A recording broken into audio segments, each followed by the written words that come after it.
Mark chapter 4. The parable of the sower. Again, Jesus began to teach by the lake. The crowd that gathered around him was so large that he got into a boat and sat in it out on the lake, while all the people were along the shore at the water's edge. He taught them many things by parables, and in his teaching said, "Listen, a farmer went out to sow his seed. As he was scattering the seed, some fell along the path, and the birds came and ate it up. Some fell on rocky places where it did not have much soil. It sprang up quickly because the soil was shallow. But when the sun came up, the plants were scorched and they withered because they had no root. Other seed fell among thorns, which grew up and choked the plants, so that they did not bear grain. Still, other seed fell on good soil. It came up, grew, and produced a crop, some multiplying 30, some 60, some 100 times." Then Jesus said, "Whoever has ears to hear, let them hear." When he was alone, the 12 and the others around him asked him about the parables. He told them, "The secret of the kingdom of heaven has been given to you, but to those on the outside, everything is said in parables, so that they may be ever seeing but never perceiving, and ever hearing but never understanding. Otherwise, they might turn and be forgiven." Then Jesus said to them, "Don't you understand this parable? How then will you understand any parable?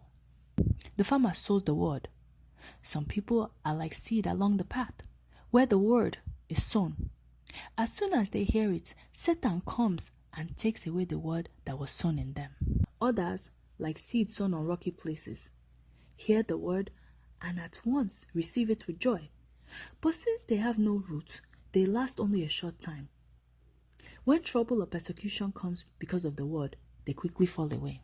Still, others, like seed sown among thorns, hear the word, but the worries of this life, the deceitfulness of wealth, and the desires for other things come in and choke the word, making it unfruitful. Others, like seed sown on good soil, hear the word, accept it, and produce a crop, some 30, some 60, some 100 times what was sown." A lamp on a stand. He said to them, "Do you bring in a lamp to put it under a bowl or a bed? Instead, don't you put it on its stand? For whatever is hidden is meant to be disclosed, and whatever is concealed is meant to be brought out into the open. If anyone has ears to hear, let them hear. Consider carefully what you hear," he continued. "With the measure you use, it will be measured to you, and even more. Whoever has will be given more. Whoever does not have, even what they have will be taken from them." The parable of the growing seed.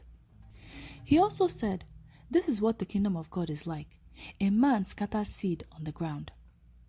Night and day, whether he sleeps or gets up, the seed sprouts and grows, though he does not know how. All by itself, the soil produces grain, first the stalk, then the head, then the full kernel in the head. As soon as the grain is ripe, he puts the sickle to it because the harvest has come." The parable of the mustard seed.